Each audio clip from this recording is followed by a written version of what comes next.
Robert E. Lee, the Confederacy, the American Civil War, and Robert E. Lee's horse, Traveller. As you can imagine, massive topic, Robert E. Lee, massive topic, the Civil War. We're just going to talk about Traveller. So, 1857, in Virginia, when it was just Virginia, before it was divided into West Virginia, in Virginia there was a place called Blue Sulphur Springs, and at Blue Sulphur Springs there was a family called the Johnsons who had a horse stud, a horse breeding facility. They raised a breed they called the Grey Eagle breed, and they were very prestigious. They used stallions that were thoroughbreds, top quality, top thoroughbreds. You might look elsewhere on Google, you'll see different Tennessee walking horses. The studs, the stallions, were thoroughbreds. So in 1857 they have a new colt born, and it looks promising, and so the owner, Johnson Sr., decides to call it Jeff Davis, 1857. So in 1859, when it's a 2-year-old, Jeff Davis is taken to the Maine County Fair, and it wins top 2-year-old. A year passes, and that horse goes back to that same show again, but this time, of course, it's a 3-year-old. We're now in 1860, and yet again it wins top 3-year-old. We then come to 1861, which is the start of the American Civil War. 1861 in Virginia, there are a number of regiments being formed. One of these regiments is by General Wise. It's called the Wise Regiment, the Wise Legion, and 2 brothers are officers in this legion. They are Joseph and Thomas Brown, but that's spelt B-R-O-U-N. They are in the Wise Regiment, and Joseph says to Thomas that because of the positions they have, Thomas is in the artillery, they only need 1 horse, they can share it between them, and they want to get a top quality, the best horse that they can get for the 2 of them to share in the regiment in 1861. So Thomas goes off, and he goes to this stud, which I forgot to mention is called Greenbrier. So he goes to the Greenbrier stud, and he finds this 4-year-old, Jeff Davis, and he thinks it looks like a really good horse, talks to his brother. Brother says, yep, if you think it's a good horse, we'll get it. And they pay $175 in gold. Now what you've got to remember, we're talking about 1861, different currencies, fluctuating currencies. Some little towns had their own currency in that era out west. So they paid $175 in gold in 1861. Now, if you went strictly on the inflation rate, you can't do that. I've made a video about why inflation rate is not a good guide of the changing in value of money. But we can say that approximately today, in 2023, the 175 in gold US in 1861 today is about 7,000 US, which is about 10,000 roughly Australian dollars, and that's a lot of money. This boy, Cody, he cost about 8 years ago, he cost $3,500, best money we ever spent. Moving on, not get sidetracked. So they paid $175 in 1861, and they took this horse back to share in the Wise Regiment in Virginia. Now shortly after that, Robert E. Lee was given command of all the different regiments and groups that had formed in Virginia. He took total control of them, and he was doing his rounds, checking out what he'd actually got, and he came across Thomas Brown riding this horse. Now at this point, I should say, when the brothers got Jeff Davis, they changed his name. They changed his name to Greenbrier, which was the name of the stud he came from. They liked that name, so they called him Greenbrier. So Robert E. Lee came across Thomas riding Greenbrier, and the first thing he said when he saw the horse was, "You're riding my colt. That's my colt." Now Thomas was an officer, captain, major, and of course Robert E. Lee is the head honcho. And he's taken a bit aback by, "You're riding my colt," but it's all done in good fun, and they separate. And over the course of a small period of time, they continue to cross paths. So, a quick aside, you can see summer's coming back, early spring. The flies are back. Hey, welcome back. You get the good with the bad. The sun's back, so now we've got flies.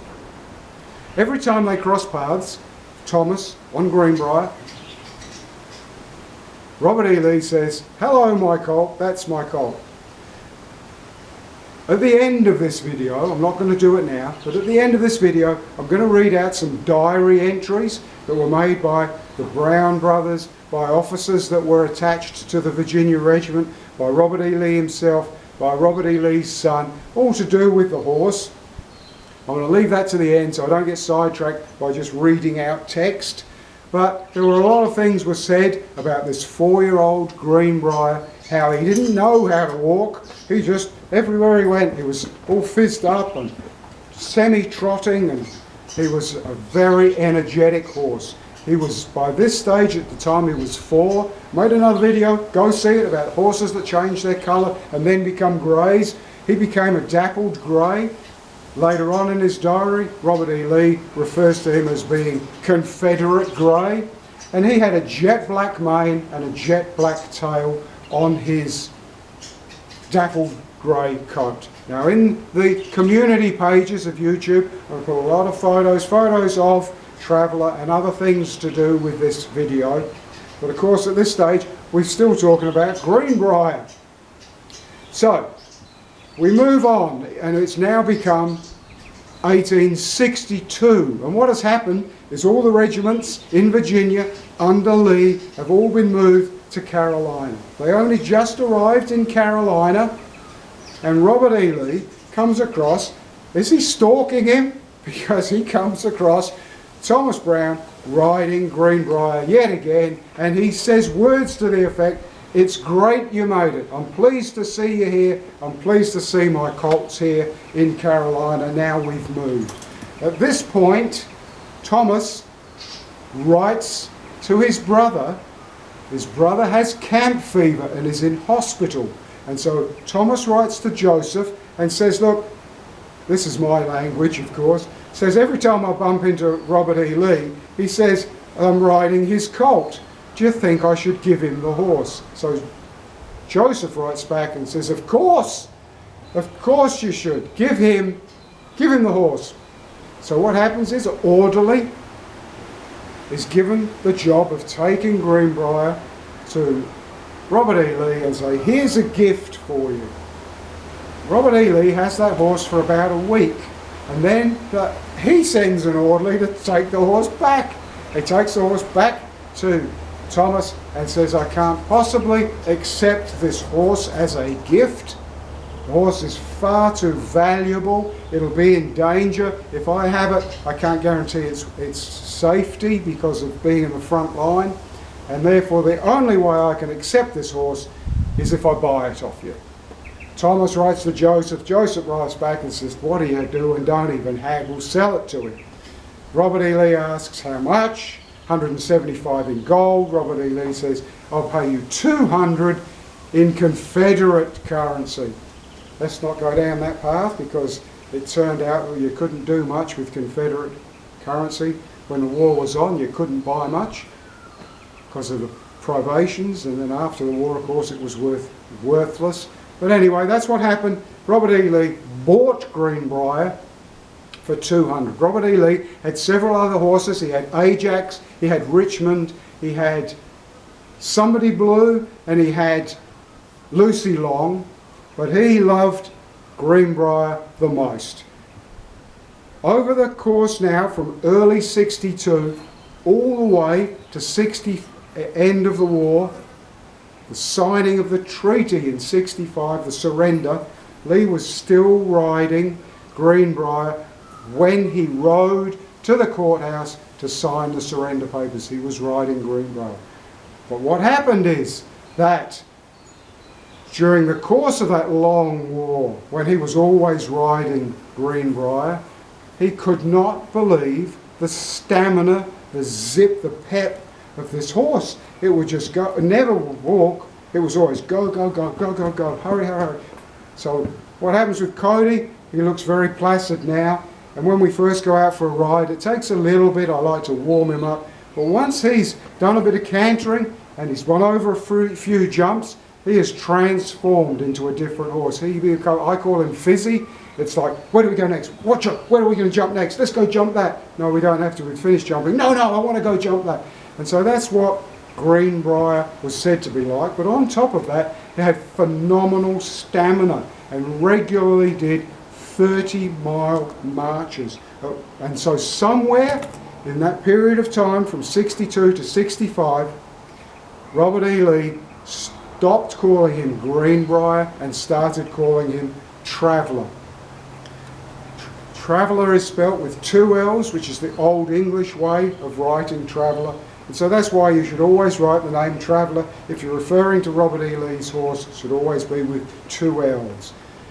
So there's one account, when we're talking stamina, there's one account where the Texas Brigade were at the Wilderness with Robert E. Lee. Robert E. Lee was keen to be at the front line, and the Texas Brigade started up a chant, Lee to the rear, Lee to the rear, and they came with their horses and they surrounded Traveller and Robert E. Lee, and they forced the man to go well back from the front line. And what happened from there is, because of course that was such a disaster, they then set off in retreat. And after the Texas Brigade had pushed Robert E. Lee toward the back of the line, Traveller then travelled 40 miles, 60 kilometres without a stop or a rest. And it's said that when Robert E. Lee got off him at midnight that night after that long ride, Robert E. Lee couldn't stand up. He just had to hang on to the neck of Traveller because he was so exhausted. What an amazing horse. Moving on then, what's happened next is that the war's ended, it's 1865, Robert E. Lee is broke, penniless and unemployed. He's offered the job of being president of the Washington College. The Washington College, very prestigious, very old, one of the oldest education facilities in the US today. Is one of the oldest. So old, it was actually partly financed and supported by George Washington himself, the George Washington, the Washington College. So he's given the job as president. When he goes there, he's not just a name, it's not just a token. He introduces, you can look this up if you want to, introduces some very important changes to the college, just one of which was giving it a law degree, get a law degree branch. Very important. So he's there. When he's there, he lives on the campus, and there is a stable attached to the house. And how he behaves is that he has those stable doors left open, and Traveller is never got a lead rope or a halter on him. Traveller is allowed to come and go from those stables at will, wherever he wants to go, whenever he wants to go. He can wander around the campus and then come back at night. At one stage, Robert E. Lee writes to his daughter, and in the letter he says, poor Traveller is going bald because of all the students, and really I guess there wasn't many tourists in that era, but of souvenir hunters coming to pluck a black hair out of Traveller's mane or tail. And that's because Traveller could just wander the campus however he wanted to, from 1865. So now we come to September of 1870, and Robert E. Lee dies at the campus while he's the president of the Washington College. They're so happy with him, the work that he's done, that they create the Lee Chapel so that Lee can be buried on the premises, on the campus, and his family can be buried in the campus with him in due course. So Lee dies in September of 1870, and kindly, nothing changes with Traveller. He's still in those stables. He can still wander the campus. He's Lee's horse, and he's just allowed free rein. A shocking pun, but he's allowed free rein. Sadly, though, it is only 9 months later, in June of 1871, that Traveller sadly steps on a rusty nail, contracts lockjaw, we call it tetanus today, and has to be put down. Quick aside, very quick, our horses every year get a tetanus shot.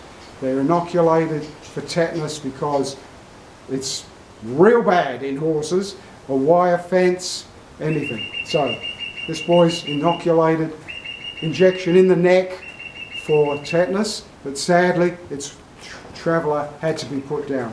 When he was put down, euthanized humanely, he was then buried in a grave beside Lee's chapel, 1871. Now I'm not going to be specific about the years, but a few years later, an entrepreneur decides this is a way to make a buck, and he buys Traveller's corpse off the college, and he takes them to New York and has them put together. And in New York, there is an exhibition. Come and see Traveller, Robert E. Lee's horse, see his skeleton. So that's there for several years. A few more years, decades go past. Somebody a bit more history inclined thinks this is not the right thing to do. And so they take those bones back to the Washington campus. And this is where there's a slight jump back in time, because what happened also is when Robert E. Lee died, he had contributed so much to the Washington College, they decided not only was there going to be a chapel where he'd be buried there, they were going to change the name of the college to the Washington Lee College, the Washington Lee College. At that college, at that time, after the war, there was a museum in the college that was filled with genuine Civil War artifacts. Regiment flags, battle flags, Confederate flags, Virginia, things to do with Virginia, hats, badges, weapons, swords, all as a museum filled with Confederate Civil War memorabilia on the campus, and that is where Traveller's bones went from New York back to that museum. What happened then we're going a few more decades past, and in that time students at the college are coming along, they're taking little souvenirs, and also they're starting to scratch their initials into Traveller's bones. And so somebody, again, kind-hearted history buff, whatever you want to call them, thinks this isn't right and dismantles all the bones and puts them in a box and puts them in the basement of the Lee Chapel. And that's where those bones stayed for even more decades. So what's happened now, where we're at? 1871, Traveller dies, goes to New York, comes back in the museum, taken to pieces, put in the basement of the Lee Chapel, and 100 years later, by coincidence, 1971, somebody finally says this is not right, these bones just sitting in a box, deteriorating in a basement, we're going to make a proper grave site for Traveller. So they take the box out of the basement, alongside the Lee Museum, alongside the Lee Chapel, they put a grave, and again, community pages of my YouTube channel, you can see photos, lovely cobblestone area, plaque, who he was, where he was, how long he lived for. And one of those photos, it shows a horseshoe, beautifully polished, rosy red apples around the plaque on Traveller's grave. So there we go, that was 1871.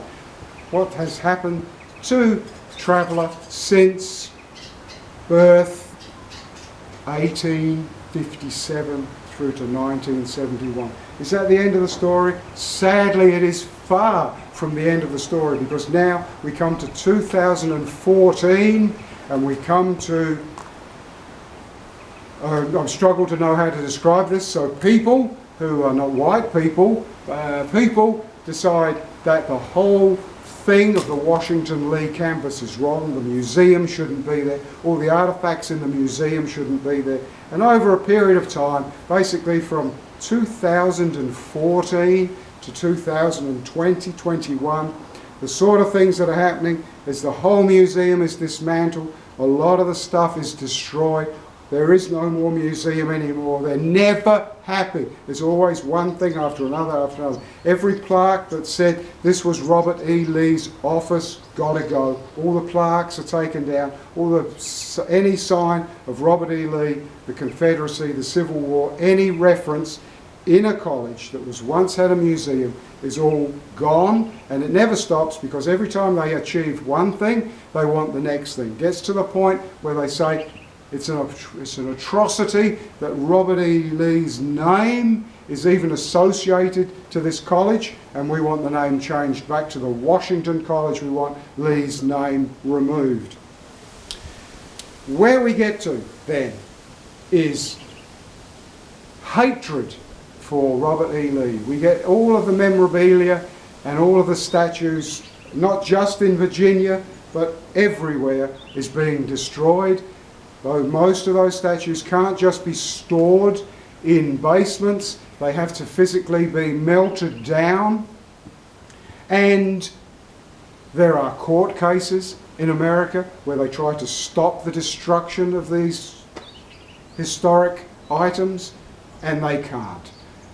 One great example, and again, photo in the community pages, and this is why we know so much about Greenbrier and Traveller's full history, is because in the 1880s they were talking about building a massive monument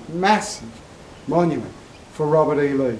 3 stories high is just the stonework, and then on top of that is going to be a massive statue of Traveller with Robert E. Lee on his back. How big is the statue of Traveller?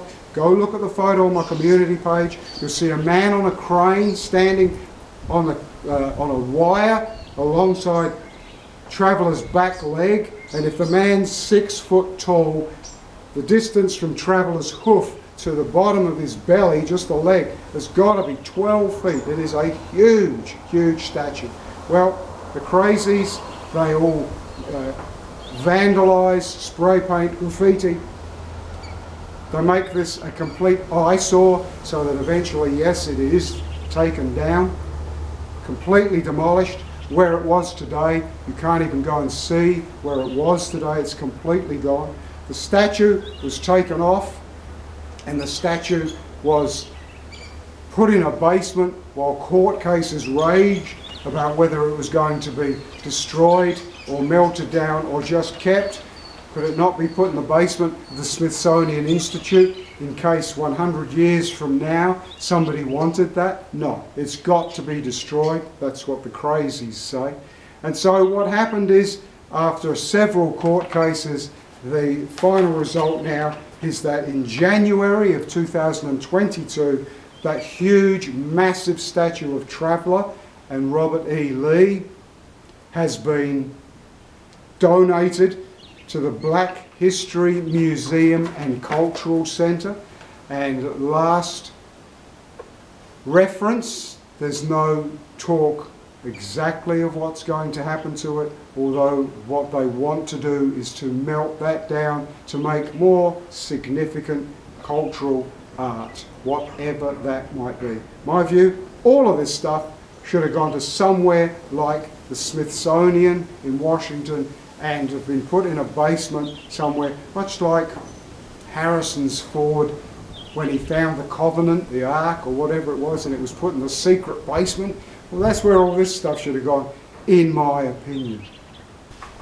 So we've got to the point where from 2014 to 2022, things have just been going from bad to worse for the Washington Lee Museum, of wanting to change the name, just take away, the museum doesn't exist anymore at the college, destroy all the artifacts, get rid of everything, take Lee's name away, on what on earth they want to do about the Lee Chapel where Robert E. Lee is buried. I dread to think what they would like to do and what might happen. But where we're at now is only a few months ago, and that is June of 2023. And I'm sort of tempted to start off by saying, oh mate, I woke you up. Did you see that? He was asleep and I woke him up, you sorry old mate.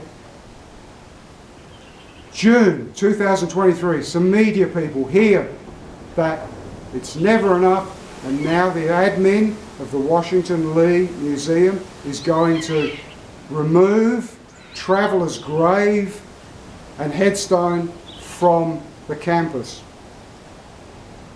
Just a quick aside at this point is Robert E. Lee always left the stable gates open for Traveller. The stable has never changed at the Washington Lee College. American colleges, I'm sure like a lot of places around the world, are really keen on tradition, the traditions that go back hundreds of years. One of the traditions is the stable will always remain and the stable doors will always remain open so that Traveller, even though he's passed on, he might physically not be able to come and go, but his spirit can still come and go. There was one president a few years back who decided this was silly and was going to close the stable doors. So much backlash that he had those doors reopened and repainted, and they've never been closed since. But of course now we come to June 2023, and there's a rumour that even a horse, even Traveller, it has to cease to exist historically. So the media contact an admin of the college and are told, no, that's not true, that's not going to happen. Don't know where you would have heard that. But sadly, less than 1 month later, overnight, Traveller, the cobblestones are gone, all markers of Traveller's grave are gone, even though on the brick wall alongside the stable, which explained it was Traveller's stable and why the doors are left open. Oh no, it's an outrage. All gone, all removed. The media then say, hang on, we only asked you less than a month ago if this was going to happen. You said it wasn't, and now all trace has gone. Thank God there's been some backlash about the college removing all that material, removing the headstone, removing the gravesite. So if you look today, who knows, has it changed overnight? But at the moment, the pavers are back. The small plaque simply says Traveller without any explanation. So at least there's some recognition that it's Traveller's burial site. But how sad is that things have got so bad they even desecrate and remove a horse's grave site.